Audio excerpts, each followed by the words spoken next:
TGP news TV వార్తలకు స్వాగతం. ముందుగా వార్తల్లోని ముఖ్యాంశాలు. మూసి ప్రక్షాళన పేరుతో పేదల ఇళ్ల కూల్చివేత రామచంద్రరావు ఆరోపణ. రియల్ ఎస్టేట్ ప్రయోజనాల కోసమే చర్యలని విమర్శ. పునరావాసం ముందుగా కల్పించాలన్న బీజేపీ డిమాండ్. గాంధీ సరోవర్ పేరిట అన్యాయం జరుగుతోందని వ్యాఖ్య. వృత్తి పవిత్రమని గవర్నర్ అబ్దుల్ నజీర్ సందేశం. సేవాభావంతో పనిచేయాలన్న పట్టభద్రులకు పిలుపు. సాంకేతికతతో పాటు మానవత్వం అవసరమన్న సూచన. గ్రామీణ ప్రాంతాలకు వైద్య సేవలు అందించాలని వెల్లడి. బెంగాల్ గెలిస్తే చొరబాటుదారుల తరిమివేత అన్న అమిత్ షా. అక్రమ చొరబాట్లు దేశ భద్రతకు ముప్పని హెచ్చరిక. సరిహద్దుల రక్షణను మరింత బలోపేతం చేస్తామని స్పష్టం. జాతీయ భద్రతపై రాజీ ఉండదన్న కేంద్ర హోంమంత్రి. హెరిటేజ్ నెయ్యి సరఫరాపై వైఎస్ఆర్సీపీ విమర్శలు. అధిక ధరల వ్యవహారంపై సమగ్ర దర్యాప్తు డిమాండ్. భక్తుల విశ్వాసం దెబ్బతింటోందని ఆరోపణ. బాధ్యత ఎవరిదో స్పష్టం చేయాలన్న కారుమూరు. మండలిలో టీటీడీ అంశంపై చర్చ కోరిన బొత్స. శాసనసభలో చర్చిస్తే ఇక్కడ ఎందుకు లేదని ప్రశ్న. ప్రజల విశ్వాస అంశంపై పారదర్శక సమాధానం డిమాండ్. పూర్తి స్థాయి చర్చతో నిజాలు బయటపడతాయని వ్యాఖ్య.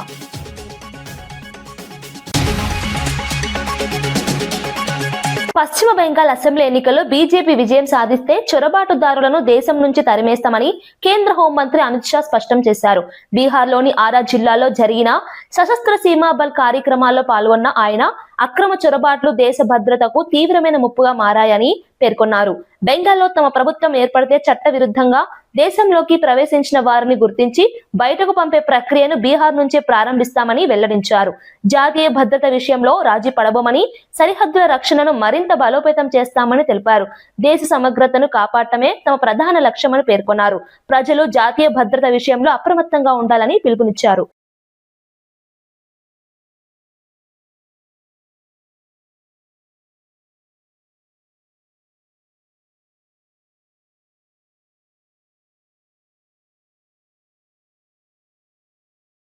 घुसपैठिया सीट हमारे चुनाव को प्रभावित नहीं करते। गरीबों के राशन में भी वो हिस्सा ले जाते। हमारी रोजगारी में भी हमारे युवाओं की सारी संभावनाओं को क्षीण करते हैं और इसके साथ साथ राष्ट्र की सुरक्षा के लिए भी एक घुसपैठिए बहुत बड़ा चैलेंज। और अब समय आ गया है घुसपैठियों से मुक्ति से मतलब सिर्फ मतदाता सूची से नाम हटाना नहीं, हम कृतनिश्चयी है एक एक घुसपैठिए को भारत की भूमि से चुन कर भारत के बाहर भेजने का कार्यक्रम। మూసి ప్రక్షాళన పేరుతో పేదల ఇళ్లను కూల్చి ప్రభుత్వం రియల్ ఎస్టేట్ వ్యాపారం చేసేందుకు ప్రయత్నిస్తోందని బీజేపీ రాష్ట్ర అధ్యక్షుడు రామచంద్రరావు ఆరోపించారు. మూసి ప్రాజెక్టులో ఇల్లు కోల్పోతున్న బాధితులను పరామర్శించిన ఆయన ప్రభుత్వం పారదర్శకంగా వ్యవహరించడం లేదని విమర్శించారు. ప్రక్షాళనకు తాము వ్యతిరేకం కాదని, కానీ పేదలు మధ్యతరగతి ప్రజల ఇళ్లను కూల్చివేయడాన్ని తీవ్రంగా వ్యతిరేకిస్తున్నామని స్పష్టం చేశారు. గాంధీ సరోవర్ ప్రాజెక్టు పేరుతో అనుమతులున్న ఇల్లు, అపార్ట్మెంట్లు కూల్చడం అన్యాయమన్నారు. ముందుగా పునరావాసం కల్పించి తర్వాత చర్యలు తీసుకోవాలని డిమాండ్ చేశారు. అంటే ఈ ప్రభుత్వానికి ఎంతవరకు ఈ దేశం మీద భక్తి ఒక్కసారి మనం ఆలోచిస్తాం. మనం దేశం కోసం ప్రాణాలు అర్పించిన వారికి సహాయం అందించాలి, కానీ వాళ్ళకి ఇటువంటి పనులు చేస్తా ఉంటే మీరు సిగ్గు ఉంటే ఈ రోజు ఈ యొక్క ప్రాజెక్ట్ ని మార్చుకోండి. గాంధీ బొమ్మ పెట్టడానికి మాకు అభ్యంతరం లేదు, కానీ గాంధీ బొమ్మ కోసం మా ఇల్లు కూడగొడతా అంటే మేము ఊరుకునేది లేదు. చివరికి రెండు మాటలు చెప్పి మేము చూపిస్తాం మిత్రులారా. సర్దార్ సరోవర్ ప్రాజెక్ట్ ఏదైతే గుజరాత్లో అయిందో అది నిర్మాణం చేసినప్పుడు ఒక్క ఇల్లు కూడా కూలగొట్టలే. అది ప్లానింగ్ సైంటిఫిక్ వేలో కెనాల్స్తో చేశారు. రెండోది అది అడవుల్లో పెట్టారు. ఆ ప్రాంతంలో ఉన్న ప్రజలకు టూరిజం డెవలప్ అయితే ఉపాధి కలుగుతుందని చెప్పేసి చేయడం జరిగింది. కానీ హైదరాబాద్కి మరొక అటువంటి సెంటర్ అవసరం లేదు. హైదరాబాద్లో చాలా సెంటర్స్ ఉన్నాయి. హైటెక్ సిటీ ఉంది, చార్మినార్ ఉంది, టూరిస్ట్ అట్రాక్షన్కి వేరే అవసరం లేదు ఇక్కడ. కాబట్టి ఈ ప్రాజెక్టు అవసరం లేదు. మూసి క్లీన్ చేయండి, ఎఫ్లూయెంట్ ట్రీట్మెంట్ ప్లాంట్స్ పెట్టండి, ఈ పక్కన ఉన్నటువంటి చెరువులు క్లీన్ చేయండి, ఈ బఫర్ జోర్ పెంచాల్సిన అవసరం లేదు. రైతులు ఇక్కడ పక్కన ఉన్నారు. రైతులు కూరగాయలు అమ్మేసేటువంటి పండించి మనం తినే యొక్క కూరగాయలు వాళ్ళని కూడా ఈరోజు నిర్వాసితులు చేస్తూ ఉన్నారు. వాళ్ళ భూములు కూడా గుంజుకుంటున్నారు. ఎందుకు ఈ భూములు మీకు కావాలి? ఈ భూములు గుంజుకొని వాళ్ళు ఎక్కడ పంపిస్తారు? 30 ఎకరాలు తీసుకొని వాళ్ళకు మీరు కాంపన్సేషన్ ఇస్తే మీ బుక్ వాల్యూలో ఉన్నదని లక్షలు మాత్రమే, పీనట్స్. పక్కన 150 కోట్లకు ఎకరం అమ్ముడు పోతే ఈ యొక్క రైతులకు మీరు ఏమి ఇస్తారో చెప్పేసి ఈరోజు భారతీయ జనతా పార్టీ యొక్క ప్రభుత్వాన్ని ప్రశ్నిస్తుంది. కాబట్టి మిత్రులారా, మూసీ సుందరీకరణకు మీ వ్యతిరేకం కాదు, మూసీలో వాసనను ఆపండి మీ వ్యతిరేకం కాదు, మూసీలో వచ్చే దోమల్ని ఆపండి మీ వ్యతిరేకం కాదు. కానీ మూసీ సుందరీకరణ పేరు మీద బీద వాళ్ళ ఇల్లు గానే, మధ్యతరగతి ఇల్లు గానే, రైతుల భూములు గానే గుంజుకుంటే అది భారతీయ జనతా పార్టీ దాన్ని ఎదుర్కొంటుందని చెప్పేసి నేను తెలియజేస్తూ మరొకసారి ఎంపీ. ఖమ్మం వెలుగుమట్ల ఘటనపై BRS working president KTR Congress ప్రభుత్వాన్ని ప్రశ్నించారు. తప్పు జరగకపోతే 3 మంత్రులు అక్కడికి ఎందుకు వెళ్లడం లేదని నిలదీశారు. ఆర్డీఓ బదిలీ వెనుక అసలు కారణం ఏమిటని ప్రశ్నించారు. ఒకరిని బలిపశువుగా చేసి బాధ్యత తప్పించుకునే ప్రయత్నం జరుగుతుందన్నారు. బాధితులు ఐక్యంగా, ధైర్యంగా ఉండాలని పిలుపునిచ్చారు. న్యాయం జరిగే వరకు పోరాటం కొనసాగిస్తామని, అవసరమైతే సుప్రీంకోర్టు వరకు వెళ్తామని హామీ ఇచ్చారు. ప్రజల హక్కుల కోసం తమ పార్టీ కట్టుబడి ఉంటుందని స్పష్టం చేశారు. వెళ్ళిపోతారు. అట్లా మీ ఐక్యతను దెబ్బతీసే ప్రయత్నం చేస్తారు. పాపం ఇక్కడ ఓపీడీఆర్ వాళ్ళు గతంలో అప్పుడెప్పుడో చేసిన పని, మరి పాపం వాళ్ళేం తప్పు చేయలేదు, మీకు పట్టాలు ఇప్పించారు, వాళ్ళు తప్పు చేసింది కూడా లేదు. ఇలా వాళ్ళని పట్టుకుని కూడా నానా మాటలు మాట్లాడుతున్నది ప్రభుత్వం. ల్యాండ్ మాఫియా అంట. ఎవడమ్మా ల్యాండ్ మాఫియా? ఎవడైతే ఇలా 100 ఎకరాలు మీ చుట్టూ కొన్నాడో, ఎవడైతే పేదవాళ్ళు వాడు మాఫియానా? కాబట్టి ఇవాళ మీకు జరిగిన కష్టం రాష్ట్రం మొత్తం చూసింది, మీ ఏడుపులు రాష్ట్రం మొత్తం చూసింది. మీ పిల్లలు మీరు పడుతున్న అవస్థను చూసే కేసీఆర్ సార్ మమ్మల్ని పంపించారు. దయచేసి ధైర్యంగా ఉండండి. మీకు అన్ని రకాలుగా అండగా అజయ్ ఉంటాడు, మా గాయత్రి రవిచంద్ర గారు ఎంపీ గారు కూడా ఉన్నారు, ఆయన కూడా ఉంటారు. మేము కూడా మళ్ళీ దయచేసి నిన్ననే మేము రావాలి నిజానికి ఇక్కడ, కానీ పోలీసులను పెట్టి, అధికారులను పెట్టి ఆటంకాలు కల్పించి ఇవాళ మేము ఇక్కడికి వస్తుంటే కూడా మిమ్మల్ని ఇక్కడికి రానికుండా చేసినారు. మిమ్మల్ని అక్కడ బంధిస్తే మీరు గోడలు దించి వచ్చిన వాళ్ళు ఉన్నారు ఇక్కడికి. మేము వస్తే ఇక్కడ మీరు రాకూడదు. ఏం భయం ఏంటి? నేను ఒకటే మాట్లాడుతున్నా, ప్రభుత్వం తప్పు చేయకపోతే మరి రమ్మనండి 3 మంత్రులు ఇక్కడికి. 3 మంత్రులు ఇక్కడ రమ్మనండి, వాళ్ళు వచ్చి చెప్పొచ్చు కదా. కలెక్టర్ రావాలా, మంత్రులు రావాలా. తప్పు జరగకపోతే, మీది తప్పు అయితే వాళ్ళు వచ్చి చెప్పొచ్చు కదా. ఎందుకు ధైర్యం లేదు? తప్పు చేశారు. ఇంకొక మాట నిన్న మొన్న ఆర్డీఓ గారితో ఇల్లు కొట్టించారు. ఇప్పుడంట మంత్రులందరూ మంచోళ్ళు అంట, ఆర్డీఓ మంచోళ్ళు కాదంటే అందుకే ఆయన పంపించారు, ఇక్కడ ట్రాన్స్ఫర్ చేశారు. అంటే ఒకరిని బలి పశువు చేసి తప్పించుకునే ప్రయత్నం ప్రభుత్వం చేస్తుంది. ఏ తప్పు జరగకపోతే ఆర్డీఓని ఎందుకు ట్రాన్స్ఫర్ చేశారు? ఏ తప్పు జరగకపోతే ఆర్డీఓని ఎందుకు తక్షణమే ఆకస్మికంగా ట్రాన్స్ఫర్ చేశారు? ఎందుకు బదిలీ చేశారు? ఈ సమాధానం చెప్పాలి ప్రభుత్వం. మంత్రులకు నిజంగానే ధైర్యం ఉంటే, మంత్రులు తప్పు చేయకపోతే వాళ్ళు ఎందుకు రావట్లేదు ఇక్కడికి? డిప్యూటీ సీఎం పొంగులేటి, తుమ్మల రావాలి కదా, వచ్చి మీతో మాట్లాడాలి కదా. అందుకే ధైర్యంగా ఉండండి. మీ కేసీఆర్ అని ఉన్నాడు మీ ఎంబడ, కేటీఆర్ అని ఉన్నాడు, మేము అందరం ఉన్నాం మీకోసం. ఎట్టి పరిస్థితుల్లో మీకు న్యాయం జరిగేదాకా మీతో ఉంటాము. కోర్టుకి పోదాం, మీకు అన్ని కాయిదాలు ఉన్నాయి, కోర్టుకి పోదాం. కోర్టు కూడా మీరు రూపాయి ఖర్చు పెట్టుకునే పనిలా మేము పార్టీ తరఫున మేము కొట్లాడతాం, మీకు మేము ఉండగలం. దయచేసి ఐకమత్యాన్ని కోల్పోకండి, సంఘటనగా ఉండండి, ఒకటిగా ఉండండి. భోలే బాబా పేరుతో అధిక ధరలకు నెయ్యి సరఫరా చేసిన హెరిటేజ్ సంస్థపై వైఎస్ఆర్సీపీ రాష్ట్ర అధికార ప్రతినిధి కారుమూరు వెంకటరెడ్డి తీవ్ర విమర్శలు చేశారు. నారా లోకేష్ వ్యాఖ్యలను ప్రశ్నిస్తూ అసలు బాధ్యత ఎవరిదో ప్రజలకు తెలియజేయాలని డిమాండ్ చేశారు. అధికార మదంతో నిరాధార ఆరోపణలు చేస్తున్నారని మండిపడ్డారు. తిరుమల భక్తుల విశ్వాసాన్ని దెబ్బతీసే విధంగా వ్యవహరించడం తగదన్నారు. ఈ వ్యవహారంపై సమగ్ర దర్యాప్తు జరిపి నిజాలు బయటపెట్టాలని కోరారు. లోకేష్ కౌంటర్, ఎవడు గజ దొంగ? నీ హెరిటేజ్ కంపెనీ గజ దొంగ. బొత్స గారు అడిగినటువంటిది ఏంటి? తిరుమల లడ్డు విషయంలో గుమస్తాలు, చిరుద్యోగులనే తప్పుబడుతున్నారు. కిలో 341 రూపాయల నెయ్యిని 658 రూపాయలకు అమ్ముతున్న గజ దొంగను ఎందుకు పట్టుకోవట్లేదని ప్రశ్నించారు. గజ దొంగ ఎవరు? ఇందాపూర్ డైరీ పేరుతో ఏదైతే హెరిటేజ్ కల్తీ నెయ్యిని తిరుమల తిరుపతి దేవస్థానానికి సప్లై చేస్తున్న హెరిటేజ్ గజ దొంగ. భోలే బాబా డైరీ పేరుతో హెరిటేజ్ నెయ్యిని సప్లై చేసిన ఏదైతే ఆ హెరిటేజ్ గజ దొంగ.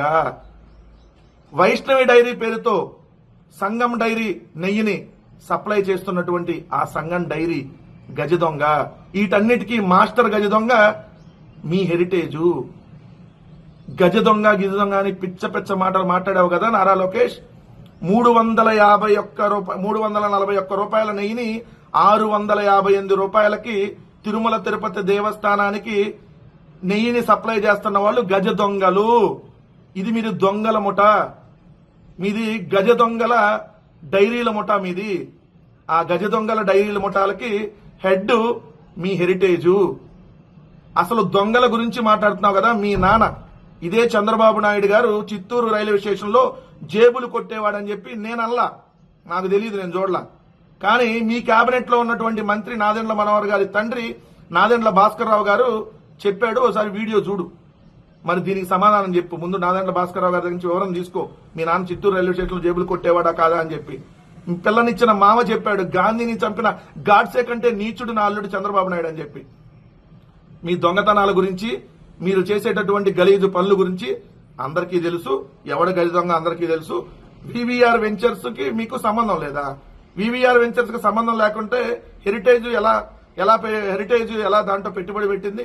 వివిఆర్ ను హెరిటేజ్ కు ముడిపెట్టడం అలాంటిదే అంట. 2022లో హెచ్ఎఫ్ఎస్ నుంచి విఎస్ఆర్ వెంచర్స్ రుణం తీసుకుంది. అవును, తీసుకుంది కదా, రుణం మీరు పెట్టారు కదా. మీరేమో విఎస్ఆర్ వెంచర్స్ లో, మీరు విఎస్ఆర్ వెంచర్స్ లో పెట్టుబడి పెడతారు. వాళ్ళ విమానాలు, వాళ్ళ హెలికాప్టర్లు ప్రభుత్వానికి మీరు తీసుకుంటారు అద్దెకి. ప్రభుత్వం నుంచి డబ్బులు మళ్ళీ విఎస్ఆర్ వెంచర్స్ చెల్లిస్తారు. అంటే దాంట్లో డబ్బులు ఎవరైనా విఎస్ఆర్ వెంచర్స్ లో హెరిటేజీ ఉన్నాయి. మరి ఇది కదా అక్రమ సంబంధం, ఇది కదా క్విడ్ ప్రోకో. దీని మీద మాట్లాడితే సంబంధం లేదంటే అట్లా. హెరిటేజ్ కి ఇందాపూర్ కి ఎలా సంబంధం ఉందో విఎస్ఆర్ వెంచర్స్ కి అదే విధంగా హెరిటేజ్ కి అలానే సంబంధం ఉంది. అడ్డంగా దొరికిపోయి మళ్ళీ బొకాయిచ్చిన already manufactured by Indapur, already VSR Ventures లో పెట్టుబడి, అదే హెలికాప్టర్లు అదే విమానాలు వాడి ప్రభుత్వ ధనాన్ని అడ్డగోలుగా వాళ్ళకి చెల్లించేసి వాళ్ళ నుంచి మీకు వస్తాయి. ఇది క్విడ్ ప్రోకో, ఇది దొంగతనం. ఇది మీరు ఇప్పుడు గజ దొంగలు ఉంటారు అంటే నువ్వు మీ బాబు ఇద్దరు గజ దొంగల ముఠా అంటానికి ఈ విఎస్ఆర్ వెంచర్స్ లింక్ కూడా క్లియర్ గా మీ గజ దొంగల ముఠా అని తేటతల్లం చేసింది. తిరుమల లడ్డూ కల్తీ అంశంపై మండలిలో చర్చకు రాకుండా వైసీపీ తప్పించుకుందని శాసన మండలి చీఫ్ విప్ పంచుమర్తి అనురాధ ఎద్దేవా చేశారు. ప్రజల విశ్వాసానికి సంబంధించిన కీలక అంశంపై చర్చకు దూరంగా ఉండటం సరికాదన్నారు. ప్రభుత్వం పారదర్శకంగా వ్యవహరిస్తోందని, చర్చకు సిద్ధమని తెలిపారు. ప్రతిపక్షం కూడా బాధ్యతాయుతంగా వ్యవహరించి సభలో పాల్గొనాలని సూచించారు. పూర్తి స్థాయి చర్చ జరిగితే నిజాలు బయటపడతాయని అన్నారు. ముందుకెళ్లి హై రిక్వెస్ట్ చైర్మన్ గారిని చేస్తా ఉన్న టైంలో వైసీపీ సభ్యులు ఊకమ్మడిగా ఇజ్రాయెల్ దగ్గర నుంచి శ్రీకాంత్ అనే వ్యక్తి దగ్గర నుంచి మిగతా వాళ్ళందరూ వారి మీద దాడి చేయడానికి ప్రయత్నం చేస్తే మా మినిస్టర్లు అనిత, మైసెల్ఫ్, శ్రీకాంత్ గారు, మీ అందరం కూడా, మా సభ్యులందరూ కూడా, చిరంజీవి గారు, వీళ్ళందరూ కూడా, మా రవిచంద్ర అన్న, మీ అందరం కూడా, గ్రీష్మ, వీళ్ళందరూ కూడా అడ్డుపడిన పరిస్థితి. ఈరోజు మనుషులు మీదకి రావడం ఏంటండి? ఏమడిగారు సోమవీర్రాజు గారు? క్వశ్చన్ అవర్ జరిపించండి అని చెప్పి రిక్వెస్ట్ చేయడానికి మేము చూసాము. ఇలాగ చేతులు జోడించి చైర్మన్ గారిని వారు అడగడం జరిగింది. మాకే బాధ అనిపించింది. ఇంత పెద్ద ఆయన ఇంత రిక్వెస్ట్ చేయాల్సిన పరిస్థితి ఈ వైసీ సభ్యులు తీసుకొచ్చారు, ఈ చైర్మన్ గారు తీసుకొచ్చారని అడుగుతుంటే మీదకి వస్తా ఉన్నాడు. ఆ రికార్డింగ్ డాన్సులు చేసుకునే ఇజ్రాయిల్, అతనితో పాటు మిగతా వాళ్ళంతా. ఎల్ఓపి గారు సోద్యం చూస్తూ ఉంటారు. బొత్స సత్యనారాయణ గారు ఒక్క మాట కూడా మాట్లాడరు. ఈ ఇజ్రాయెల్ ని టీటీడీ లెటర్లన్నీ అమ్ముకున్నందుకు విజిలెన్స్ వాళ్ళు కూడా ఇతన్ని పట్టుకుంటే ఈ ప్రభుత్వం బ్యాన్ కూడా చేసింది అతని లెటర్లు. ఇలాంటి వాళ్ళు ఈ రోజు ఇలా చేస్తున్నారు. సభా సాంప్రదాయాల్ని మంట కలిపి ఈ ప్రవర్తించడం మేము తీవ్రంగా ఖండిస్తున్నాము. ఇప్పుడు శ్రీకాకుళం నగరంలో అతిసారం కేసులు నమోదవుతున్న నేపథ్యంలో కేంద్ర మంత్రి కింజరాపు రామ్మోహన్ నాయుడు అప్రమత్తంగా ఉండాలని సూచించారు. డయేరియా బాధితులను పరామర్శించి ఆసుపత్రిలో అందుతున్న వైద్య సేవలను పరిశీలించారు. అవసరమైన మందులు, సిబ్బంది అందుబాటులో ఉండేలా తక్షణ చర్యలు తీసుకోవాలని అధికారులను ఆదేశించారు. తాగునీటి శుద్ధి, పారిశుద్ధ్యంపై ప్రత్యేక దృష్టి పెట్టాలని చెప్పారు. ప్రజలు పరిశుభ్రత పాటిస్తూ జాగ్రత్తలు తీసుకోవాలని విజ్ఞప్తి చేశారు. పరిస్థితిని ప్రభుత్వం సమగ్రంగా పర్యవేక్షిస్తోందని, ఎలాంటి భయం అవసరం లేదని తెలిపారు. మన శ్రీకాకుళం కార్పొరేషన్ దానికి మించి భవిష్యత్తులో కూడా చేయడానికి సుమారు 100 కోట్లకు పైగా వర్కులు కూడా నిన్న మన మంత్రి గారు వచ్చిన తర్వాత ఆయన కూడా స్పెషల్ గా గ్రాంట్స్ కూడా కొన్ని కేటాయించడం జరిగింది. అది కూడా వీలైనంత త్వరగా గ్రౌండ్ చేయించి ఎక్కువ కాన్సన్ట్రేషన్ సివేజ్ ట్రీట్మెంట్ ప్లాంట్స్, అలాగే చక్కనైన మెరుగైన వాటర్ సప్లై, అలాగే డ్రైన్స్ కన్స్ట్రక్షన్, ఎక్కడెక్కడైతే ఇబ్బందులు ఉన్నాయో పాత పైప్ లైన్స్ కానీ వాటన్నిటిని కూడా చేంజ్ చేయడం, ఇలాంటి వీటి మీద అమృత్ 2.0 ఏదైతే స్పెసిఫిక్ గా వాటర్ సప్లై కోసం కేంద్ర ప్రభుత్వం ఇచ్చినటువంటి స్కీమ్ ఉందో దాన్ని పూర్తి శాతం మన శ్రీకాకుళం కార్పొరేషన్ లో వినియోగించుకుంటున్నాం.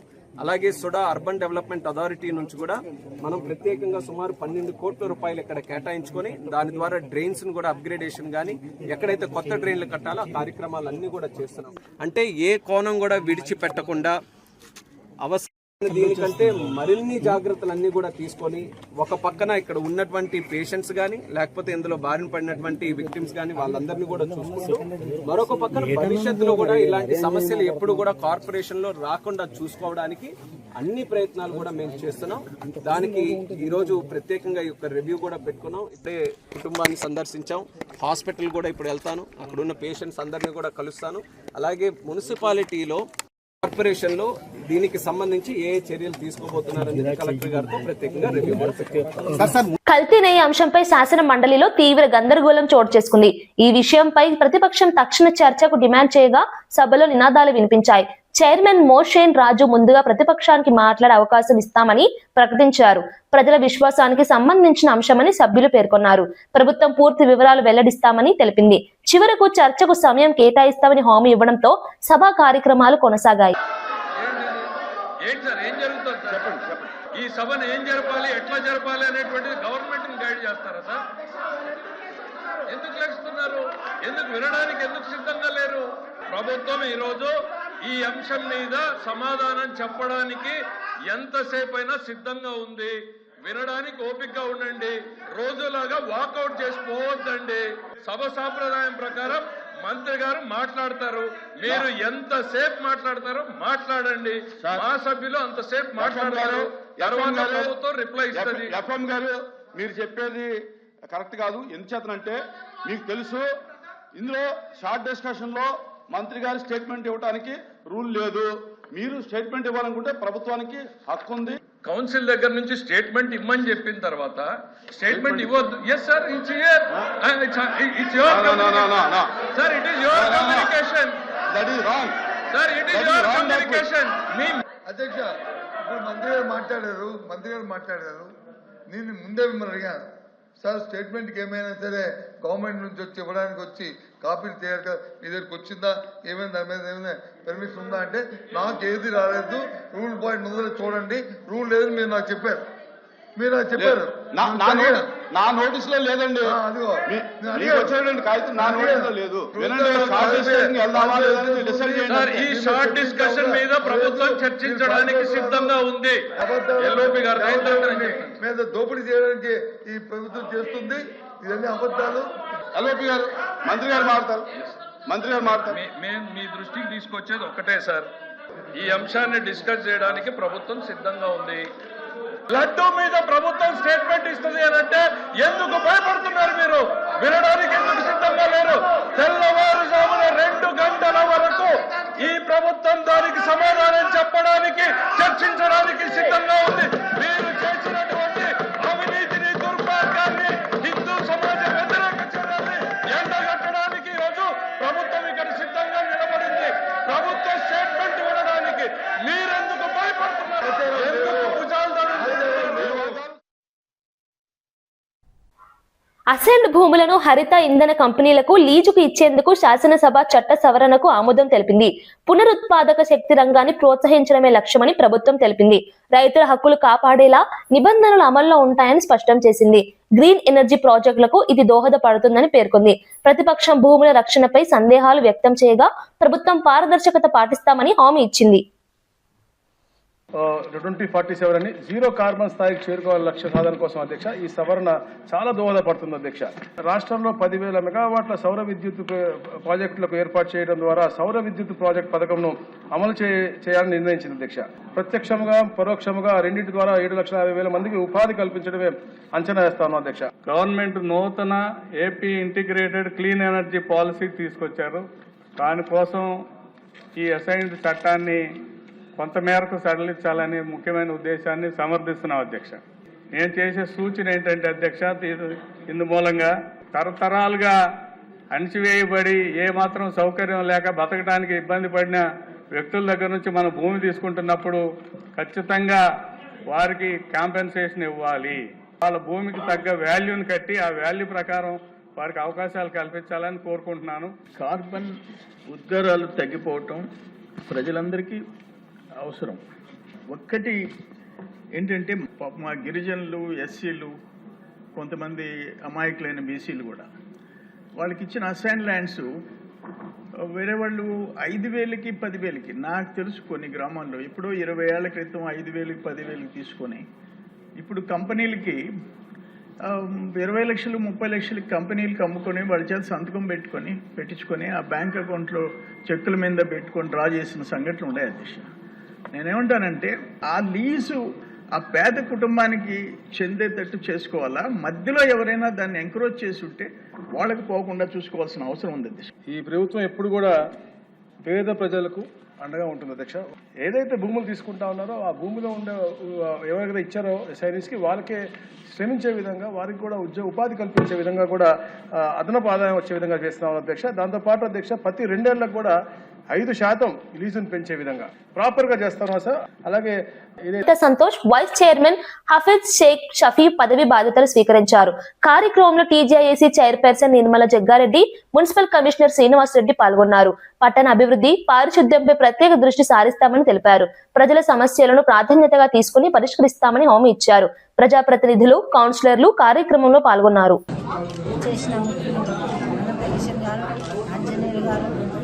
జార్జ్ గారు, రామరెడ్డి, మిగతా వీళ్ళందరూ కూడా రావడం జరిగింది. మతపరంగా కూడా అందరూ వచ్చి ఆశీర్వదించడం జరిగింది. ముఖ్యంగా పట్టణ ఓటర్ మహాశైలకు ధన్యవాదాలు, నమస్కారం తెలియజేస్తున్నా. ఈరోజు సంగారెడ్డి పట్టణంలో మరి ఇంత మెజార్టీ ఇచ్చిన వాళ్ళందరికీ కూడా మరొకసారి ధన్యవాదాలు. ముఖ్యంగా సంగారెడ్డి పట్టణం దినదిన అభివృద్ధి ఎలా జరుగుతుందో మనందరికీ తెలుసు. తప్పకుండా ఈ 5 ఏళ్ల కాలంలో మరి ఇచ్చిన మాట తప్పకుండా అన్ని కార్యక్రమాలు చేయడం జరుగుతుంది. జగ్గారెడ్డి గారి సపోర్ట్తో, అలాగే ముఖ్యమంత్రి రేవంత్ రెడ్డి గారు. కడప జిల్లా బద్వేలు మండలం లక్ష్మీపాలెం గ్రామంలో శ్రీ ప్రసన్న వెంకటేశ్వర స్వామి ఆలయంలో నూతన రథానికి ఘనంగా పూజలు నిర్వహించారు. సుమారు 1,20,00,000 రూపాయల వ్యయంతో తయారు చేసిన ఈ రథానికి మైసూరు వేద పండితుల ఆధ్వర్యంలో ప్రాణ ప్రతిష్ఠ హోమాలు చేపట్టారు. పెద్ద సంఖ్యలో భక్తులు పాల్గొని ప్రత్యేక పూజలు తిలకించారు. ఆలయ కమిటీ ఆధ్వర్యంలో అన్నప్రసాద వితరణ కార్యక్రమం నిర్వహించారు. ఈ రథం ద్వారా స్వామివారి బ్రహ్మోత్సవాలు మరింత వైభవంగా నిర్వహించనున్నట్లు ఆలయ చైర్మన్ తెలిపారు. గ్రామంలో భక్తి వాతావరణం నెలకొంది. ప్రసన్న వెంకటేశ్వర స్వామి వారి ఆలయ వార్షిక బ్రహ్మోత్సవాల్లో భాగంగా ఈ సంవత్సరము శ్రీ పాల్గొన శుద్ధ దశమి ప్రారంభం మొదలుకొని మార్చి 8వ తారీఖు వరకు పూలంగి సేవ వరకు కూడా నవానిక బ్రహ్మోత్సవాలు స్వామివారికి ప్రతి సంవత్సరం కూడా అంగరంగ వైభవంగా జరుగుతాయి. అలాగనే ఈ యొక్క సంవత్సరము విశేషంగా స్వామివారి యొక్క నూతన రథము స్వామివారికి ప్రతిష్టాపన కార్యక్రమం కూడా ఈ రోజున అంకురార్పణ రోజున స్వామివారి నూతన రథ ప్రతిష్ఠ కార్యక్రమం కూడా జరుగుతూ ఉన్నది. చదువు హోమాలు కూడా జరుగుతూ ఉన్నవి. కావున భక్తాదులందరూ కూడా నూతన రథాన్ని స్వామివారి యొక్క దివ్యమైనటువంటి కరుణా కృపా కటాక్షాలని అందరూ కూడా సమపాళ్లలో పొందాలని చెప్పేసి భక్తులందరికీ కూడా ఇదే మా ఆహ్వానం గుడి తరపున. అలాగనే స్వామివారికి జరుగు బ్రహ్మోత్సవాల్లో మొదటి రోజు ఈ రోజు రథ ప్రతిష్ఠ కాబట్టి హోమాది కార్యక్రమాలన్నీ కూడా జరుగుతున్నాయి. అలాగనే సాయంకాలము నక్షత్ర సందర్శనం అయిన తర్వాత స్వామివారికి యొక్క మృత్తికా సంగ్రహణము అంకురార్పణ కార్యక్రమంతో ఈ యొక్క బ్రహ్మోత్సవాలు ప్రారంభమవుతాయి. మరుసటి రోజు శాసనసభలో టీటీడీ అంశంపై షార్ట్ డిస్కషన్ నిర్వహించగా శాసన మండలిలో ఎందుకు చర్చ పెట్టడం లేదని ఎమ్మెల్సీ బొత్స సత్యనారాయణ ప్రశ్నించారు. మండలిలో చర్చిస్తే నిజాలు బయటపడతాయనే భయమా అని వ్యాఖ్యానించారు. ప్రజల విశ్వాసానికి సంబంధించిన అంశాన్ని తప్పించుకోవడం సరికాదన్నారు. పారదర్శకంగా చర్చకు అవకాశం కల్పించాలని డిమాండ్ చేశారు. ఈ హెరిటేజ్ ఏ విధంగా ఒక డైరీ మాఫియాను తయారు చేసిందో దానంతా కూడా ప్రూఫ్లతో సహా మేము ప్రూఫ్ చేయడానికి రోజు సభలో మొత్తం కూడా సిద్ధమైతే ఆ సభని జరపడం ఇష్టం లేక ఆ సభని అర్ధాంతరంగా ఆపినటువంటి ఈ కూటమి ప్రభుత్వాన్ని రాబోయే రోజుల్లో కూడా ఎటువంటి పరిస్థితుల్లో కూడా నిలదీయడం జరుగుతుంది. ఖచ్చితంగా చర్చ పూర్తయ్యేంత వరకు కూడా వైఎస్ఆర్సీపీ పట్టుబడడం కూడా జరుగుతుంది. మీడియా మిత్రులారా, ఇవాళ ఇండియన్ డెమోక్రటిక్ సిస్టంలోనే వార్తలు ముగించే ముందు ముఖ్యాంశాలు మరోసారి. మూసి ప్రక్షాళన పేరుతో పేదల ఇళ్ల కూల్చివేత రామచంద్రరావు ఆరోపణ. రియల్ ఎస్టేట్ ప్రయోజనాల కోసమే చర్యలని విమర్శ. పునరావాసం ముందుగా కల్పించాలన్న బీజేపీ డిమాండ్. గాంధీ సరోవర్ పేరిట అన్యాయం జరుగుతోందని వ్యాఖ్య. వృత్తి పవిత్రమని గవర్నర్ అబ్దుల్ నజీర్ సందేశం. సేవాభావంతో పనిచేయాలన్న పట్టభద్రులకు పిలుపు. సాంకేతికతతో పాటు మానవత్వం అవసరమన్న సూచన. గ్రామీణ ప్రాంతాలకు వైద్య సేవలు అందించాలని వెల్లడి. బెంగాల్ గెలిస్తే చొరబాటుదారుల తరిమివేత అన్న అమిత్ షా. అక్రమ చొరబాట్లు దేశ భద్రతకు ముప్పని హెచ్చరిక. సరిహద్దుల రక్షణను మరింత బలోపేతం చేస్తామని స్పష్టం. జాతీయ భద్రతపై రాజీ ఉండదన్న కేంద్ర హోంమంత్రి. హెరిటేజ్ నెయ్యి సరఫరాపై వైఎస్ఆర్సీపీ విమర్శలు. అధిక ధరల వ్యవహారంపై సమగ్ర దర్యాప్తు డిమాండ్. భక్తుల విశ్వాసం దెబ్బతింటోందని ఆరోపణ. బాధ్యత ఎవరిదో స్పష్టం చేయాలన్న కారుమూరు. మండలిలో టీటీడీ అంశంపై చర్చ కోరిన బొత్స. శాసనసభలో చర్చిస్తే ఇక్కడ ఎందుకు లేదని ప్రశ్న. ప్రజల విశ్వాస అంశంపై పారదర్శక సమాధానం డిమాండ్. పూర్తి స్థాయి చర్చతో నిజాలు బయటపడతాయని వ్యాఖ్య.